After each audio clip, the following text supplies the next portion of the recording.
You did go in a dark room. That's true. You did lay in the backseat of the car. That's true. You did lose weight. You were branded. Your hair was cut. You did have bruises all over. But how those bruises got there are because you did it and James did something. A young mother went missing while she was out for a run, and this became big news all across the country. Tearful Sherry Papini, a manipulator. Sherry Papini's husband. Latest on Sherry Papini, the California mom who faked being kidnapped in 2016. Cops say Papini was actually hiding out at an ex-boyfriend's residence. Despite searching for her for 22 days, there was no sign of her anywhere, and her loved ones were losing hope. But then, miraculously, she reappeared, although she was in bad shape, having been starved and beaten. However, the relief didn't last long because it turned out her kidnapping was just the beginning of a much larger problem. It took over 4 years to uncover the shocking web of lies that surrounded the whole situation. Nothing was as it seemed. She woke up early in her home in Redding, California. Her husband, Keith, went to work at around 7 a.m. Sherry got her 2 young kids ready, fed them breakfast, and took them to daycare like she did every day. Since her husband was at work and her kids were at school, these are the only things we can confirm about her morning. But what happened next was a mystery that turned their lives upside down and shocked the nation. After doing some chores at home, Sherry changed into athletic clothes and went for a run. She stepped outside her front door, did some light stretching, and started jogging down the road. When Keith came back from work at 5 p.m., he expected to find Sherry and their kids playing around as usual, but it was silent in the house, which was very unusual. Sherry was a stay-at-home mom and should have picked up the kids from daycare by the time he got home. Keith sat down, turned on the TV, and tried to relax, thinking that maybe Sherry had taken the kids for a walk, which wasn't too unusual. He sent his wife a text asking where she was, but she didn't reply. He called his mother, but she hadn't heard from Sherry either. So he used the Find My iPhone app on his phone to locate Sherry's phone. He was relieved when it showed her phone's location at a nearby intersection called Sunrise Drive, an old Oregon trail. But that relief didn't last long because it seemed like nothing had been taken from the house to carry their 2 small children. At 5:45, he called the children's daycare and found out they hadn't been picked up. He started to worry and drove to the intersection where Sherry's phone had been located. However, she was nowhere to be found there. He pinged Sherry's phone again and found it abandoned in the nearby grass. Not long after that, he called 911 for help. 911, what is your emergency? I just got home from work, and my wife wasn't there, which is unusual. They looked around the area but found nothing, so they organized a formal search in the following days and weeks. More and more people joined in the search, including neighbors, friends, family, and volunteers from all over California. Keith was at the forefront, leading the campaign to find his wife. While it's true that people go missing every day without making the news, the search for Sherry received a lot of media attention. Her picture was in headlines all across the country, and the story became widely known. Investigators couldn't find anything useful from Sherry's cell phone, which was the only piece of evidence they had. They didn't have a clear direction to follow. So detectives started looking into Keith, Sherry's husband, to find out what he knew about her disappearance. Through their conversations with Keith, they discovered disturbing details about the unhealthy aspects of his and Sherry's relationship, which some might see as a possible motive. This is the interrogation. She would normally go to the mailboxes and back. Now, she's been running more and more.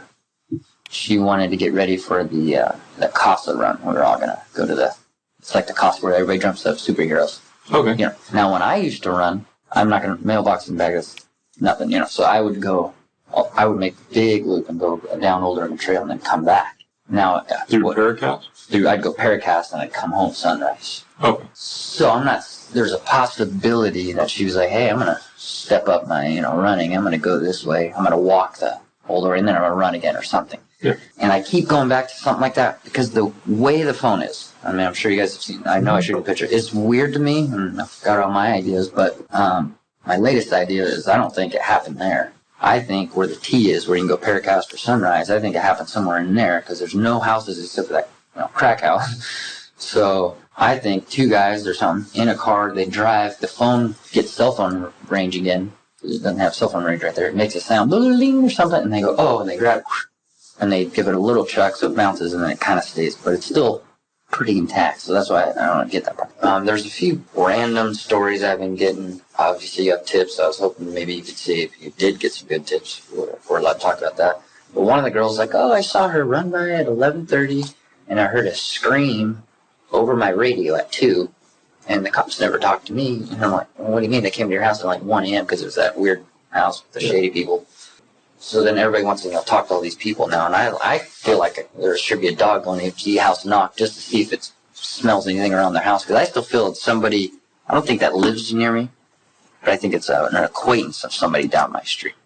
It's my theory. Because some guy driving on the lower end, like, hey, hop on, pull in, let me throw it in. I mean, that seems totally not logical, but not ruling it out. And another part of our day yesterday was to see if this was voluntary or involuntary, like missing. Mm-hmm. And we ran that stuff out, and we're still back to where we are. Yeah. We know where she's at. We know where the phone is. Mm-hmm. We have a rough time estimate of that. As far as they hear the scream over the radio, we have talked to her. Mm-hmm. Just like talking, it's hard to verify certain things. The 11 o'clock fits lots of other stories and people talking to us. I'm saying 11 to 12 she left, and I think 11:10 she started running. Based on text message, based on the guys that were cutting that tree right there that saw her. Keith, in this situation, probably knows that the detectives are doubting him. When a person's partner disappears, the detectives tend to watch the spouse very closely because they are often seen as someone who could be involved. The other thing I was thinking is also maybe she got tired and sat down, and that's why the phone was like that. I was like, that's a weird, you saw it. Why the hell would you sit there? Yeah. And she wouldn't want to get her butt dirty, I know her. And then why would she leave the phone? And if some guy pulled her, she'd run. I mean, she would scream. So I don't know. Or there would have been a kick mark. I mean, there's nothing. Yep. But I saw it. Now, one thing I heard, and obviously I have a different stand, and you guys have to go with facts. But I heard Senko, and he's like, at this point, it's not an abduction. Me, I'm like, yeah, it is. Why are you saying it is? Is that because you have no evidence, or is that because you're like, we're still checking out, because my family member, he's like, don't think you're not still being looked at. And I was like, they can look at me all they want. I'd be pissed if they were wasting resources on me. I understand that they need to look at me, but I was like, if there was a team of 5 guys looking into me, and this whole time they should know, okay, it wasn't him. We need to go here. I'm gonna be like, I'm kidding you. So sorry, I'm getting upset, but I wanted to bring it to your attention. So I don't know why that was said. Okay. But that fine line, the big scheme of things, per paper, per what we're putting out there, she's a missing person at risk with suspicious circumstances. Okay. That's the legal mumbo jumbo. Okay. That's not to believe that we're not investigating this like it's an abduction. Okay. The legal term is missing person at risk under suspicious circumstances. All right. That's why that was said. All right. So it's not the suspicious circumstances for us, for paper, whatever, for that side of stuff, is the abduction, or what we believe possibly is an abduction. So we're running that down as an abduction at this point until evidence tends to show us one or the other. In the meantime, I think you said you had questions. Yeah. Go ahead. So, based on that, we're looking at you. Yes, we are looking at you. Awesome. I told you that from the very beginning. Yeah. We're not wasting resources on it, but to get to the... You have to cancel me out. To fully get to the next step, not saying that there's not detectives on that next step. To fully get to that next step, we have to look at you. Because if we don't, it's irresponsible. What was going on in your guys' relationship in February of this year? I would have no idea. I mean, I'm assuming it would be related to maybe a text message, and then we go back and forth and we say mean things when we get in arguments. You concentrated more recently, everything's fine. Recently, things have been fine. Definitely. And which it all appears that way. Oh, yeah. I understand you need to go back because you're asking, you guys are good and you guys have your arguments. Sherry is definitely very, she wants the, I don't know, try to figure out how to do this here. We get in arguments and she blows up, not to Facebook or anything, but she'll definitely make a big scene and get very mad. And she's kind of a slam door type of a person. Me, I'm like, don't, you're going to break. I am more of, I want to leave and go and leave the situation. Like, cool, but then I get in trouble for that because that makes her upset. So I don't leave now. I sit there and I go, calm down, calm down, calm down. Then she'll like want to, verbally kind of attack, if you will. And then she'll say some mean things. And then after so much, I'll say some mean things. Then we are upset. And then within like a day, hey, that was pretty wild last night, right? And then we're all good because we have kids. I don't like when she yells and gets mad in front of the kids. It's like, I remember when I was a kid, my parents used to fight. I hated that. So it could have been something where we fought about, yes, but you can't do that around the kids. So I am willing, if you want me to, I'll go and read, or you can tell me what the exact fight was, and I'll tell you everything about it. In many cases, innocent people cooperate with investigations, but they get upset when wrongly accused. In the missing person case, there's a need to find Sherry quickly, so Keith's frustration with being a suspect is understandable. Keith also describes an emotionally abusive relationship, where Sherry might be the abuser and Keith the victim. Sherry's explosive temper could be a way to control him, but without her side of the story, it's hard to know the truth. In such relationships, the abuser often makes the victim feel responsible for the abuse, leading to confusion and even misbehavior. Regardless of who's at fault, the situation Keith describes is very unhealthy. No, for her, she will get loud. And I was telling you guys the story got kind of cut off. We have had the sheriff's out at her house one time. It's probably not on record because we weren't fighting. We were watching a movie, The Book of Eli, and some lady called saying she heard glass breaking and a woman screaming. And they came out and we're like, what are you doing here? And it ended up being kind of a funny story. Yeah. And they're like, well, we're not going to report this. This is stupid. But we've never had, like a domestic ever in history. Not reported or even think. We would. So we have a funny, weird relationship where we joke about that stuff because we were at Halloween at our friend's house and we were playing this ninja fruit slice with the Wii, and I went to slice the thing and I hit her like right in the eye, and she had like a black eye, and we were at her friend's house and we're, oh my god, it was like Halloween 2011 or 12. So then, because we don't live that lifestyle, people like, oh, what happened? And I'd be like, she didn't put the dishes away. Like, I'm making jokes like that.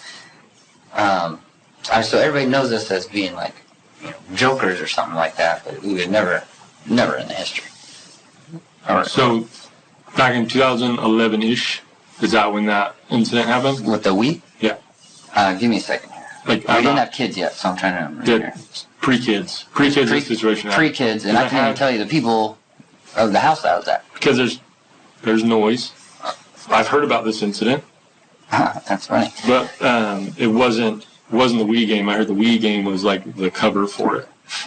Those are the people that were actually there. Okay. And that works. And I talked to Lori yesterday. Oh, okay. In this moment, I don't want to talk bad about her, but you're kind of... I'm not saying you're forcing me, but I want to tell you everything because I don't... We're not talking bad about her. She will, kind of come at me. I'm a hug and hold until you calm down kind of a guy. So there are people who say that they've heard arguments coming from the house. Not saying on a regular basis, just that they've heard actual arguments. I would agree with that. Okay. Yeah, she gets very vocal, loud. I'm like, come in the house. Don't be yelling, because I hate more than anything bringing attention to stuff like that. And she's very loud when she gets upset. Okay. And I'm more of like, calm down, just calm down, like calm down. The other thing we heard was the voicemail from Richard. Oh yeah, that was horrible. I just got on my phone. Yeah, because he called you individually and then her individually. Wait. There's. Are you talking about? There's a voice, the horrible one from him. Yeah. When Sherry was growing up, her parents did horrible things. When they were kids, they would give them presents on Christmas and let them open them all and then take them all back and say that's what your punishment is for not mowing the lawn. Like, they're horrible when it comes to that. But for whatever reason, even all they put him through, she feels the need to keep them in their life. And I'm like, it's your call on it. That's fine. I'll back you up. The reason this thing started is it was about a birthday, our daughter's 2-year birthday. And she rented out like this big hall in Shasta Lake City, and we made a carnival. Like, we had all these board games, and we had lots of kids. And the parent, they said, oh, we can't make it. We have a boat drag race. And then they got mad at her for scheduling it. Then the dad called, and he's like, how dare you F this, you, blah, blah, blah. I mean, you heard it. It was horrible. So she got that, sent it to me. So that's how that voicemail got sent. So then she sent some emails. I'm assuming you saw some of those. All right, we got some emails from them that were horrible. And I'm like, are you kidding me? These are just ridiculous. We had, in the very beginning, which I don't like talking about, we had a little blip where she went to like some big like conference thing in some other state on AT&T. And there was like a text message, and met this cute guy, and whatever. And I came across this. What the fuck is this? We got in a big fight. I was extremely hurt. We didn't even have kids yet. I was like, I don't want to get divorced. You know, she didn't do anything with the guy, but I was like, this is, how the f*** are you doing that? You know, I was like super scared and afraid. And I was like, we're going to get a post-nuptial. So I went out and I got one. She's like, I'll sign whatever. Like, I didn't mean to do this, whatever. But we make up and then we both, you know, we never get divorced. We'll never get divorced. Like, we're locked tight. We know that we go through these, and a lot of people are getting divorced. We're not that couple. We're looking for any shred of anything. The only thing I can think of would be her laptop.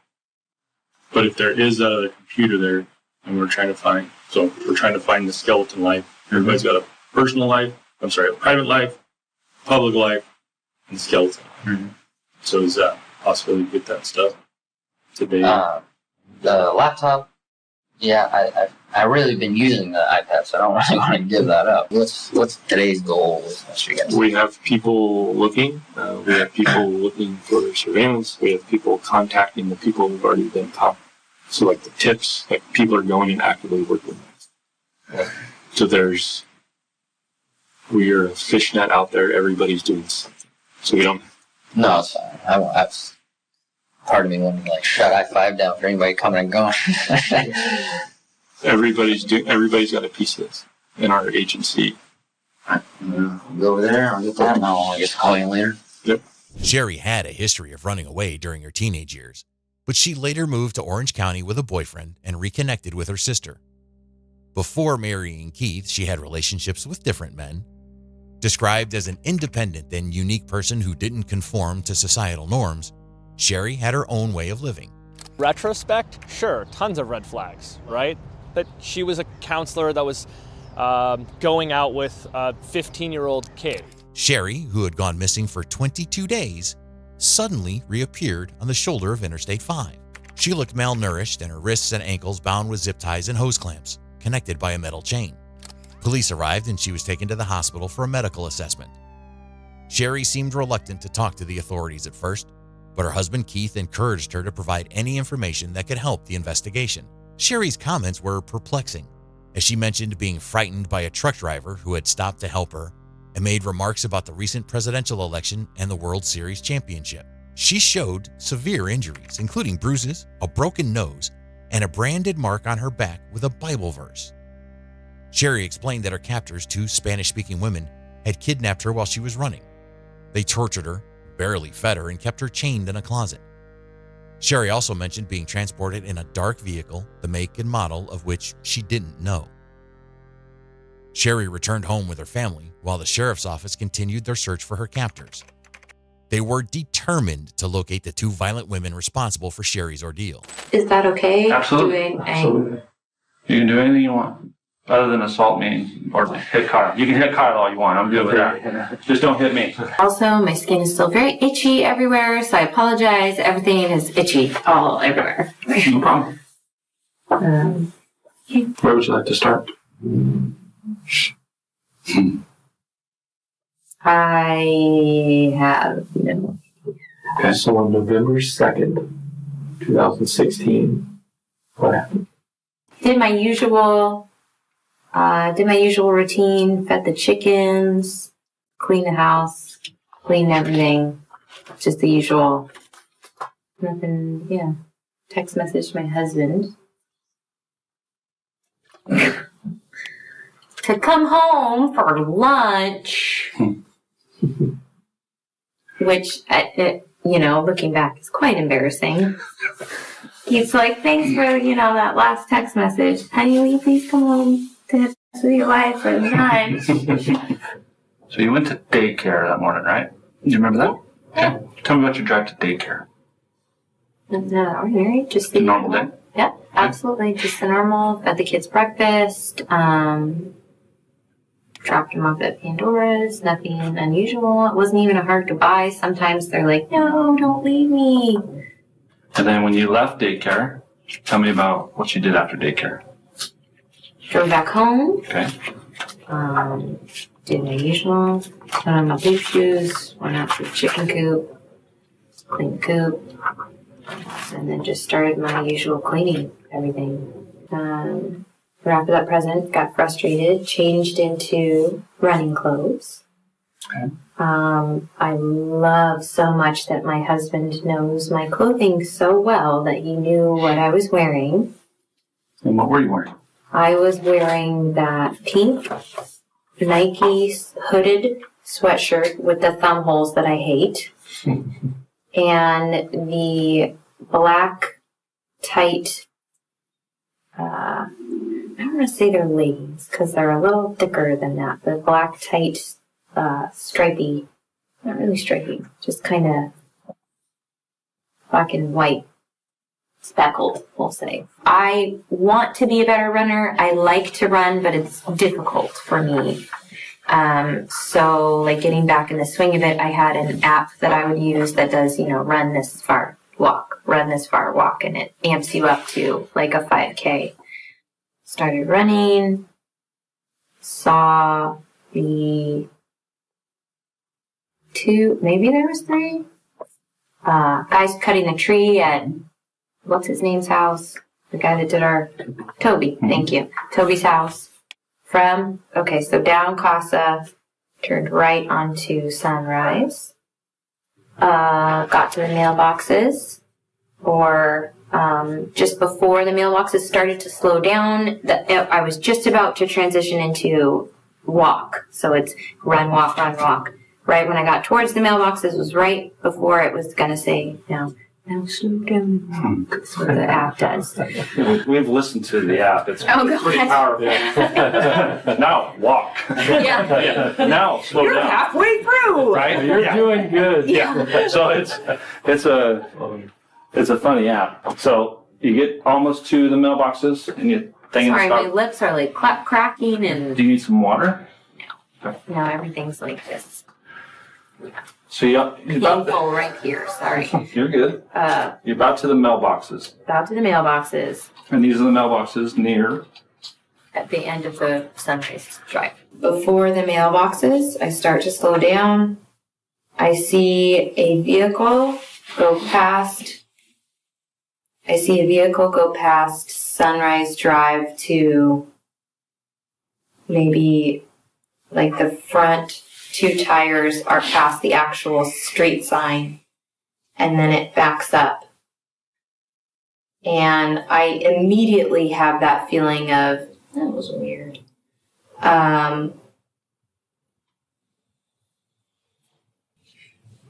You're doing good, Sherry. You're having a hard The window goes down, but it was a woman.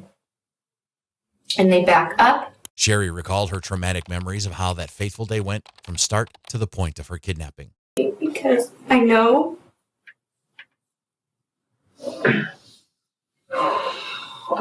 she was wearing a hat, but I can't see the color, and I can't see her clothes.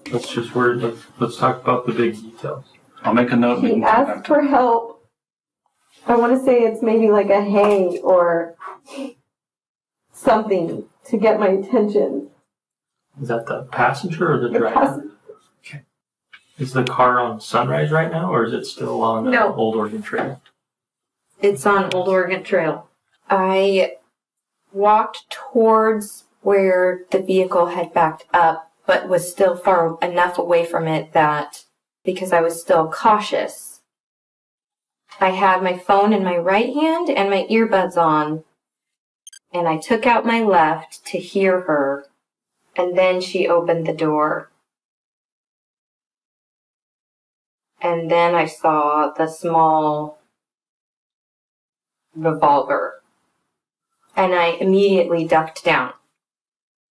I crouched down. Like in a ducking, crouching. It was, okay, so across the road, phone's in my hand, earbud out, towards the vehicle. This. Not all the way down. Squatting. Not crouching. Squatting.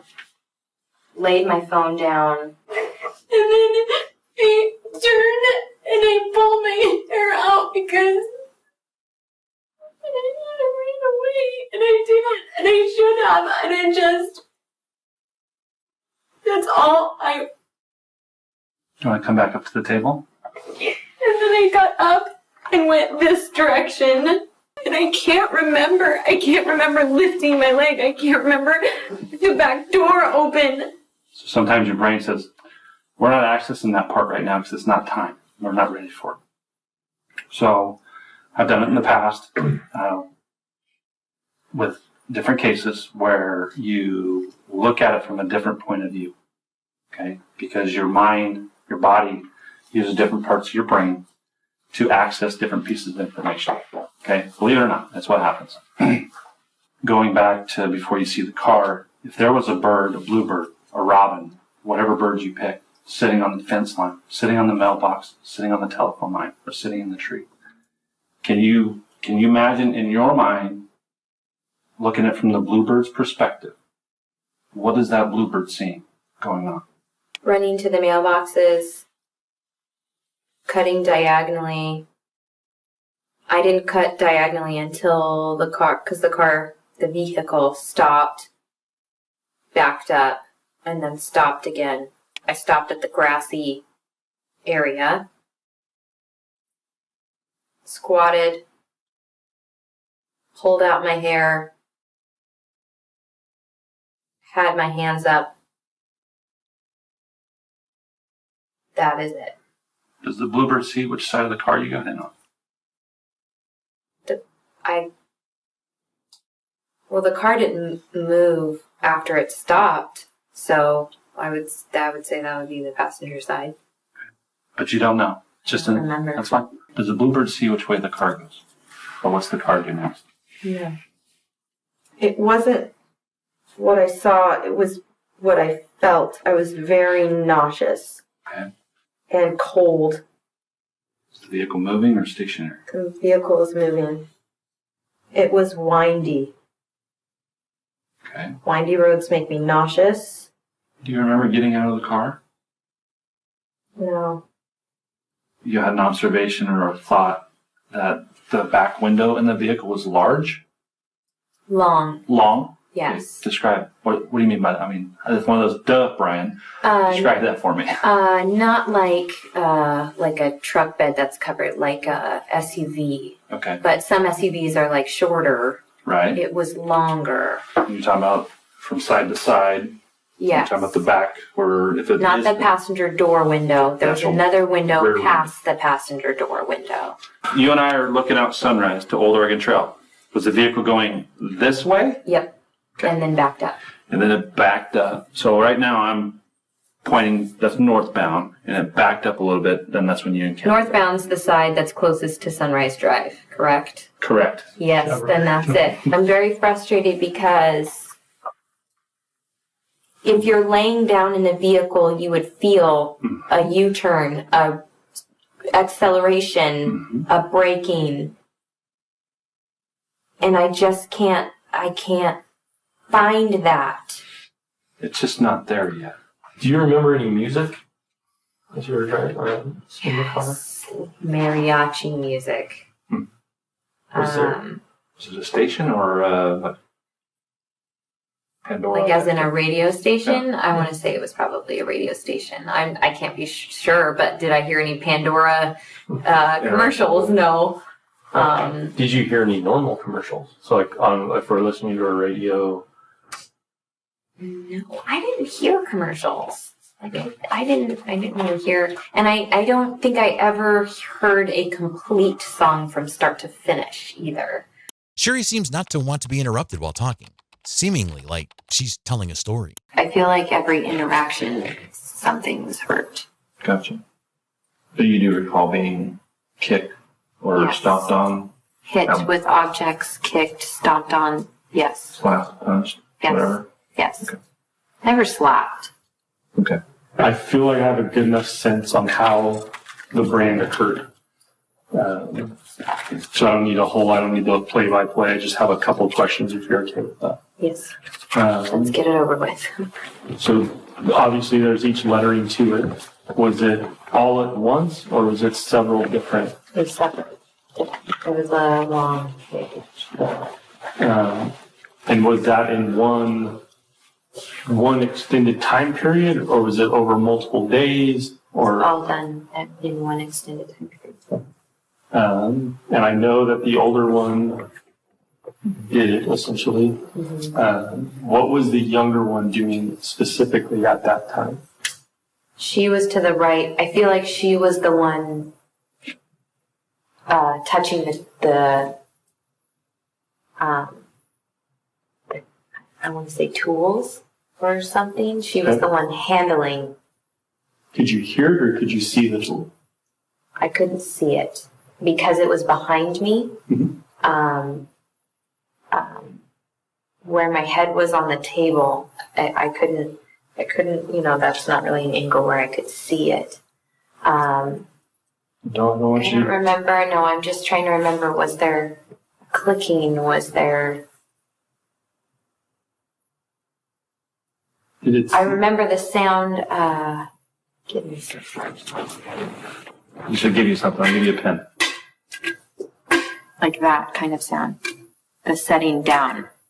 I know this is redundant, That's okay. but I will paraphrase so you can just say yes or no, or say no, Brian, you're wrong. This is it. Having talked with you the last 2 days, having spoke with Keith through Kyle and all that kind of stuff. From the day that you left until the day that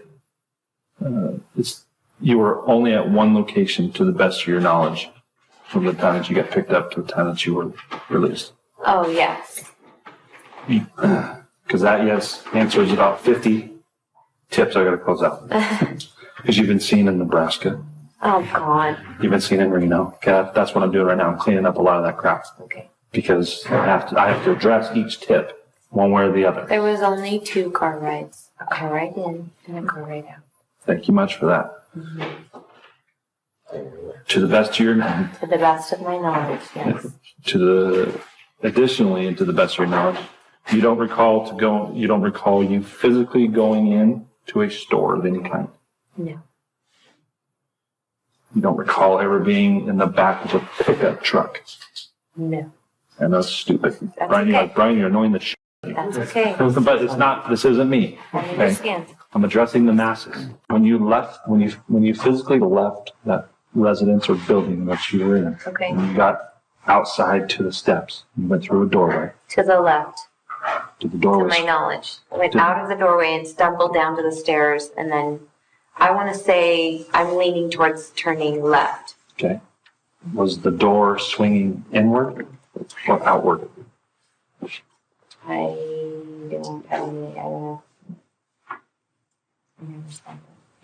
The blog that surfaced from a while back about the Hispanics and some thoughts or comments that people are spinning up. It's we clarify awful. some of that stuff. Yes, and it's awful because there's so much that my family is going through, and my life wasn't perfect before this. It's just an awful feeling that all of everything and the made up things, it's just a disgusting, yucky feeling of what it's doing to my family. Well, these are things that will, until we can put them to bed, until we can resolve them, that regardless of how long this case goes, we get people in custody, it's gonna resurface. And so the best way to deal with it is to deal with it on the front end, officially, So that way we can put it to bed. Obviously, people are drawing the conclusions that you're reporting to Hispanics did this. You wrote some, I'm assuming, did you write the blog? No. How did the blog get written or posted under your name? Do you have any idea? No, I have no idea. After Sherry provided information about her kidnappers, a team of federal and state agents launched an official search for the two culprits. However, despite the anticipation of a resolution to the story, 4 long years passed with no significant breakthroughs in the case. Authorities can only piece together fragments of relevant information during this time. Throughout the ongoing investigation, the Papinis, Sherry and her family, maintained communication with the sheriff's office. Sherry received $30,000 in victim compensation funds from the California government to assist with her psychiatric care. With the support of loved ones, she gradually reintegrated into normal life. Remarkably, after years of waiting, there was a significant breakthrough in the case thanks to recent advancements in DNA forensic science. Detectives found themselves face to face with Sherry again in 2020 as the case was finally cracked open. So obviously it's been a long road, incredibly long road. Yeah. But some stuff's come up. So we've always had the DNA out there in the world. Sorry, Tom, before we get too far, obviously, just like always, thank you for coming. We appreciate you taking the time to come talk to us. As always, your presence here is voluntary. Yeah. You can go at any time, and all we want is truthful statements because it's a crime to lie to federal officers. Wow, yeah. So there's always been DNA out there, and we've done testing after testing. We've gone out to like the Parabon, which is a private company who does all like the genetics, and we've just hit wall after wall after wall. But recently, we found a familia DNA hit. So what that does, it just tells us it came from a certain person. So like the mother or the father or a son or an uncle or however that is, it just hits that like somewhere in this family tree is where the DNA comes from. Okay. So with that, we open up the investigation. We go into who could it be within the family. So once we started opening up those doors and looking through the family members and just trying to see Facebook stalking them, criminal histories, just that normal investigation that we do once we start looking into things, we started finding some interesting things. Okay. So one of the things that came out to us, is there anything in there that looks of interest or notable? So the table, the picture's a little grained out. So to me, I see a table there that somewhat looks like something you've described to me in the past, and then I see wood paneling. Talking about the room. Yeah, we noted both of those things back in August 2017. Is when we spoke with you about, and you showed us this picture of the table. Mm-hmm. Do you remember that, Sherry? Yeah, I do. And so when we were trolling through this, Facebook page, we saw just the edge of that table. Yeah. Denise got it, in fact. Oh, cool. Denise said, "Hey, look at this table." And I was like, "Oh wait, you're right." Yeah. And it has the wood paneling. Mm-hmm. So we're like, well, where was that photo taken, right? And so we were trying to figure that out. So. Okay. So that's led us obviously now to obviously this Facebook page has a person. It's got like people tagged into it, so it has. So Peter has a. But that's still a valid memory, right? Is that this was the table? Yeah. A table like this was the table you were on when you were branded? And we've been talking about that a lot because so many memories are so faded now. It's been a long time. It's been a really long time. So were you able to find like where that house is? Yes. And what? Tell me more. Tell me more. Tell me more. We'll get to that. Okay.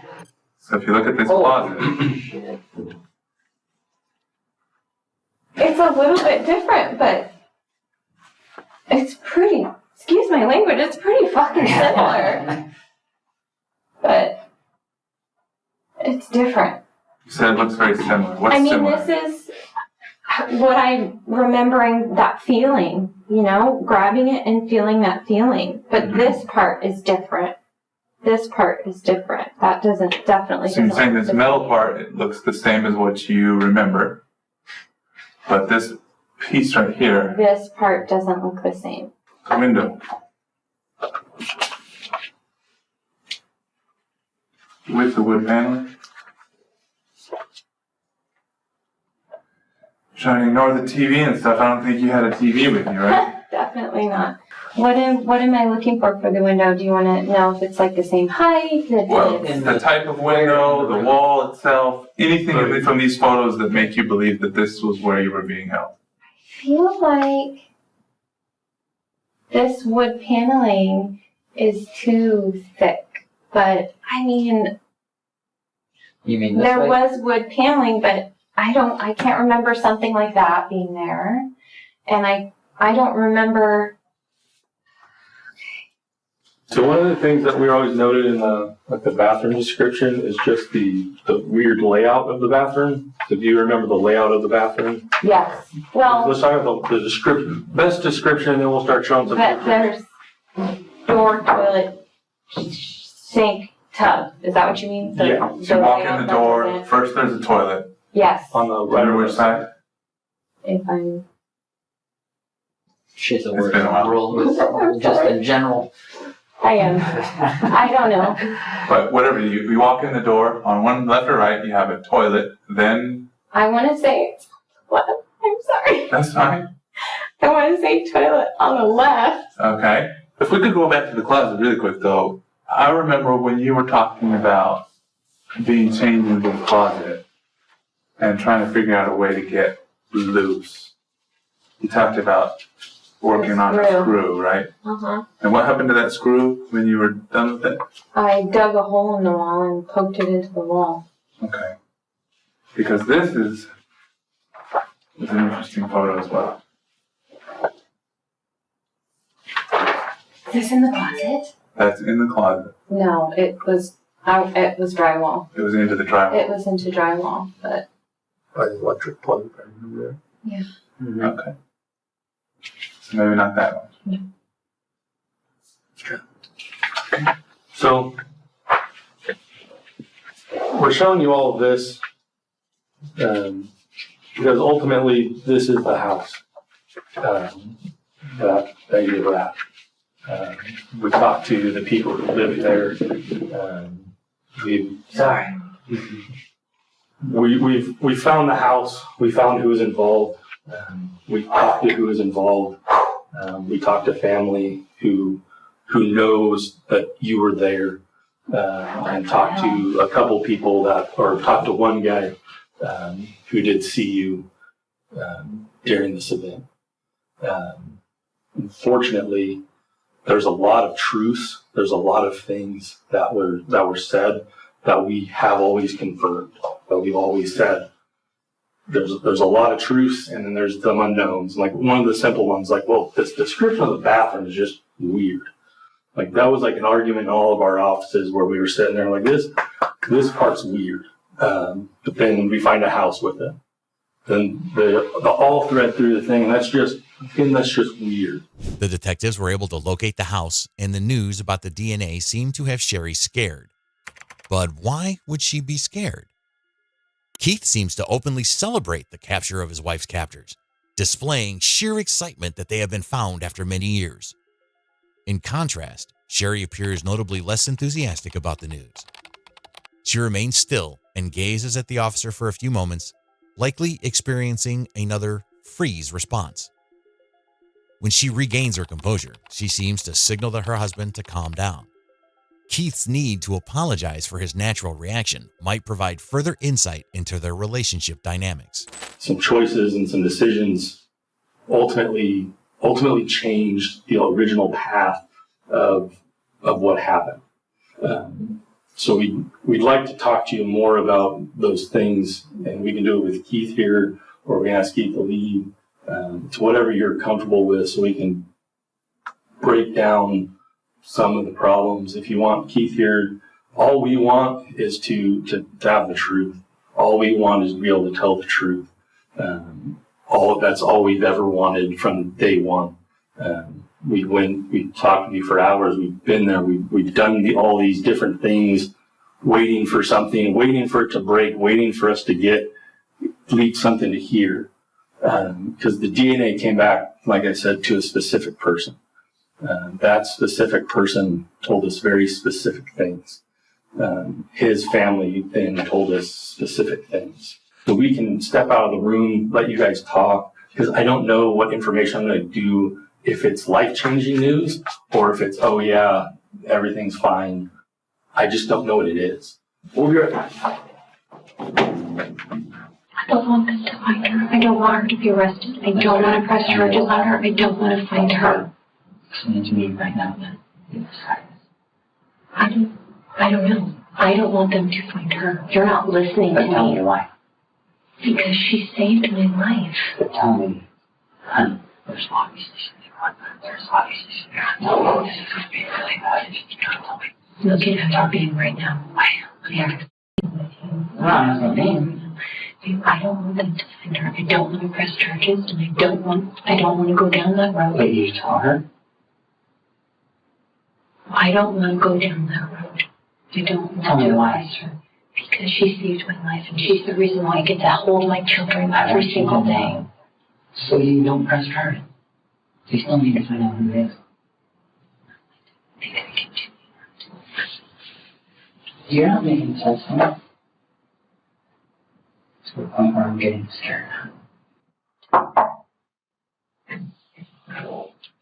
Yeah. Well, I think I'll be on the phone later.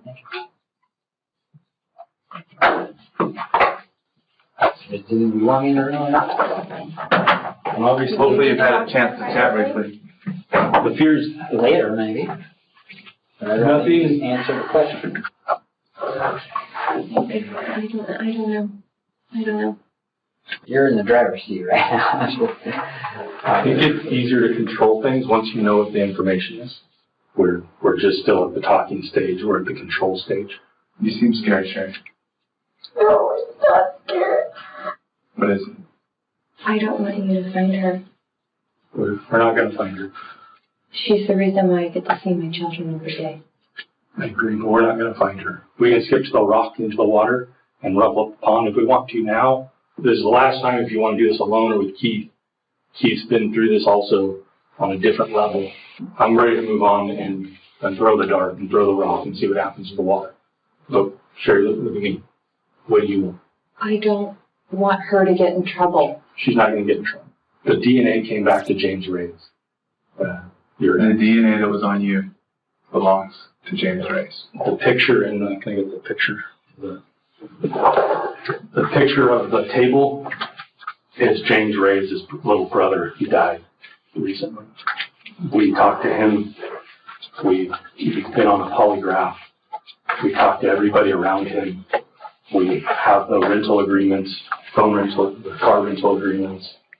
We have everything that says that he said he told the truth. That's James' brother, deceased Nick.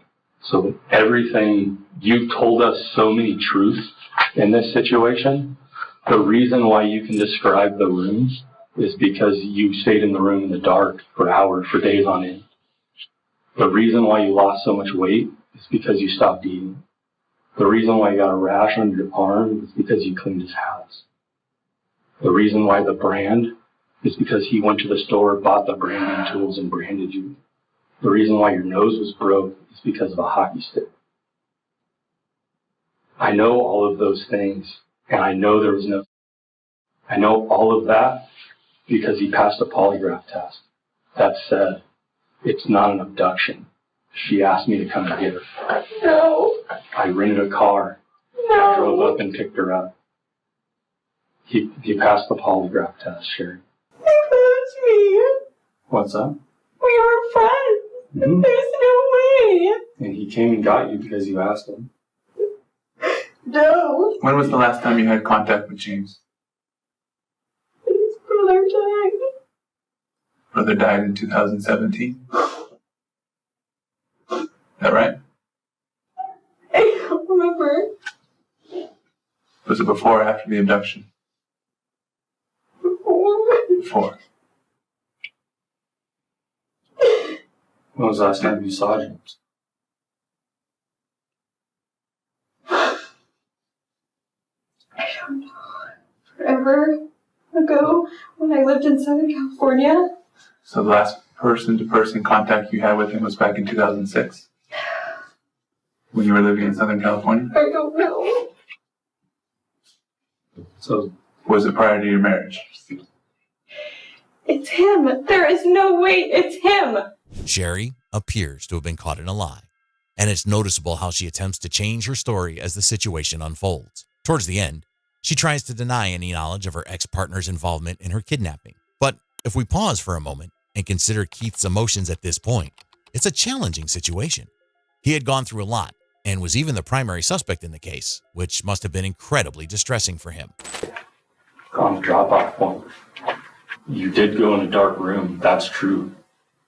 You did lay in the backseat of a car. That's true.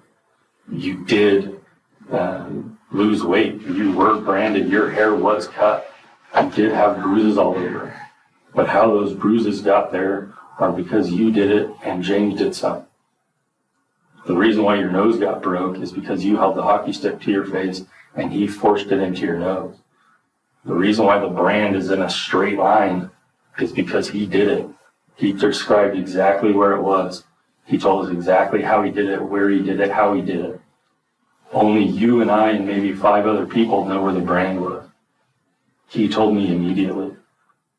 Robert told friends and family you were there. His mom knew that you were there because, of course, it went news and everybody knew you guys dated. Everybody knew you guys had a relationship. So when it happened, of course, family reached out to him and he told them, yeah, she was here. But it said it hurt her. I didn't hurt her. James' DNA was confirmed on your clothing. The two of you haven't seen each other in over a decade. You told me that you haven't been in his room, you haven't had contact with him in over 10 years. However, you described his bedroom to a T. And the DNA on you was still a vibrant piece of DNA. 10-year-old DNA dies. The DNA that was there specifically was non-seminal fluid, it was seminal fractions. You got that from his house somewhere. So whether it was the bed that you were sleeping on, whether it was the couch, whether it was anywhere in there. When somebody would come to the door and be around the property, you would call James. James would call Robert, because those 2 doors down, Robert would run people off the property. Robert told me all of that. There were so many truths that were a part of your story that it's hard to decipher the lies until we put it all together. Until he says, hey, how did you pick her up? I opened up the passenger side seat. I opened the door. You jumped in the back seat. Why'd you do that? Why'd you do that? I don't know. It was weird. So are you calling James a liar? Are we not believing James what he told me? No. I know you're scared. I cannot believe that it is James. I can't believe James told us the truth. You called James to pick you up. You mailed him a letter with your address. You used a burner phone to call another burner phone for James to come and get you. You're saying since your marriage you haven't called James? No, I have called James. His phone records show that you do. You did. The phones don't lie, the DNA doesn't lie, Sherry. His polygraph doesn't lie. So you can go a couple different directions now. His story. I've already told you lying to me is a crime. So you walk out the store telling lies, and that's a crime. I think we need my lawyer. This isn't making any sense. Well, it's not making sense, Sherry. The parts that don't make sense. That it's James. No, the parts that don't make sense are that you're accusing 2 females who abducted you when it was James. The part that you were branded, James did it. He told me he did it. Who would sit there and say, I branded Sherry on her right shoulder blade? Who does that? To a table that can stand it. Keith's gonna wait out there, Sherry. Were there issues between you and Keith? Is that why you needed to leave? I mean, we read your text message. We're already aware of some issues, but enlighten us if that's the case. If there was a valid reason for you to leave, let me know what that was.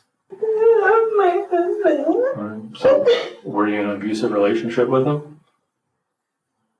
Have you told other people in your life that Keith has abused you in the past when that wasn't true? Or there was an incident at a party that you got hurt playing, like, I don't know, Wii or Pictionary or something, And then you told other friends that Keith hurt you. When there was witnesses at the party that said that you got hurt during a party. Then you go tell James that you were being hurt, you were being abused, and you couldn't come forward because Keith has friends in law enforcement. If all of is that true? Has Keith ever been abusive towards you? We are not talking about my husband. Keith ever been abusive towards you? We are not talking about my husband. I love my husband. So why leave? Is James lying to us? I want to leave my husband. I want to be with my children. I would never leave my children. But you didn't leave them permanently. You came back to them. Ultimately. No. You left them every day at daycare. So it's not like, hey. James talked about that decision when you were driving down, how hard that was. You left at 10 o'clock knowing that Keith was going to get home late, knowing you were going to leave the kids at daycare, and how much that tore you up on the drive down. You told us that. Like when you were in Eureka, you give him a call. You just start chatting with him. Told him some of your problems. And when did it turn from just chatting to his plan to get away? No. You were getting a hold of Donovan Mitski the night before. Why did I do that? We're trying to understand why you did that too. We're trying to understand all of it. I don't know how this is happening because I was doing that. Doing what? Such an awful choice. Talking to other guys that has got me here.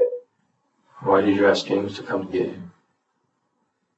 You asked Donovan the night before to come meet up with you.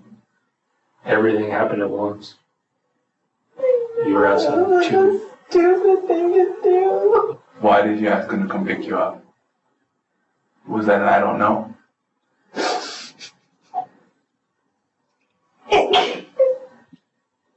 What's that? Can't be James. It is James. He understood that the DNA didn't lie. So he came clean. Now it's your chance to do the same. And if you don't, you're going to be shaking your head later and say, I should have told him what happened. Talk to me like that. Like what? You had to have known that this was going to come at some point. I was talking to my mom. What's that? This is all my fault. I was talking to so many guys. Well, we know Such a stupid thing to do. Yeah, but then how did we get to Costa Rica, or sorry, Costa Mesa? Did James pick you up? You told me earlier that a girl pointed a gun at you. Is that detail, which one's true? It's only one. Only one of those are true, Sherry. Someone asked for this. No, nobody asked for this. Sherry, I believe you. Nobody asked for this. Nobody asked for ABC News to park out in your driveway. There was no way you could have predicted that this was going to blow up and to be as big as it was. Who picked you up? Was it James or was it a female that pointed a gun at you? Can you please answer that? You're shaking your head no. I will not get. I'm not talking to you about that. I'm not going to get anybody in trouble. I've told you before. I do not want anyone to get in trouble. Well, you're going to get yourself in trouble at this point. That's where we're at. So either James. I didn't do anything wrong. I know you didn't do anything wrong. Right now, you're not telling the truth, which is doing something wrong. That's where we're at. So, but the one. You're saying that it's James. No, we're saying James's DNA was on you. We know you were in that room at his house. Then who was the woman? Then who was the woman? Well, okay. That's why we're asking you. It was the woman point a gun at you and put you in the car, yes or no? Is that where we're at? Don't remember. You don't remember if a female pointed a gun at you and put you in the car? Is that what you're saying, Sherry? I've always told you I don't remember getting in the car. I've always told you I don't remember getting in the car. Correct. But did a female point a gun at you, yes or no? I know you know who she is. I am not we're on the saying wrong- it. I don't want her to get in trouble. She's not I getting in know you know who she is. You're getting in trouble. I am not. I didn't do anything. Right. But right now, answer this one question. Did a female point a gun at you, yes or no? I am done speaking to you until I talk to a lawyer. I will not arrest her. I am with my children because of her. At this point, sure. I don't understand. There is no way that a chance he loves me. You did love me. I agree. Sherry, if you want to talk to your attorney, that's fine. We can wrap this up.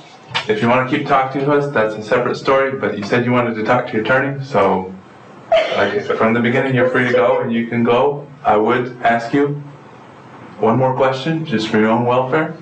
Do you feel like harming yourself? Welfare.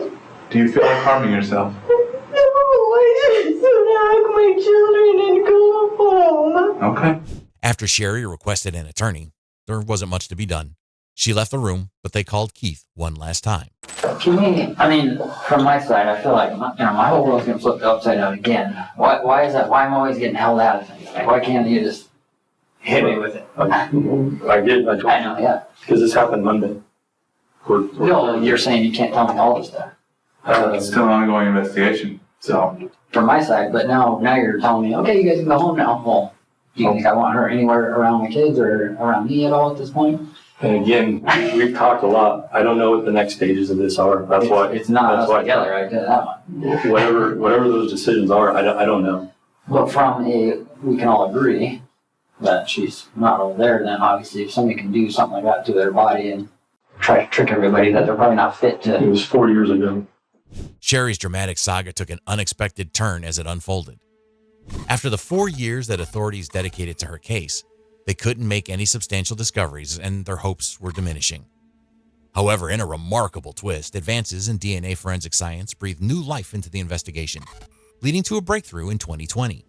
James, a crucial figure in the story, confessed during an interview with detectives. He revealed that Sherry had asked him to assist her in self-harming during her stay with him. It's evident that Sherry was desperate when she requested this disturbing help. However, the big question remained, why was she so desperate to stage a kidnapping? Sherry's deception caused significant harm, wasting valuable time and resources of law enforcement and the community. Sherry never showed remorse for the chaos she had caused. Her retribution finally came 2 years after her ruse was exposed, when she was unexpectedly arrested in 2022. Sherry was sentenced to 1.5 years in prison and ordered to pay substantial restitution. In the end, the exact reasons behind Sherry's actions remain a mystery, even to her. The story of her bizarre and deceptive disappearance serves as a cautionary tale and a perplexing enigma.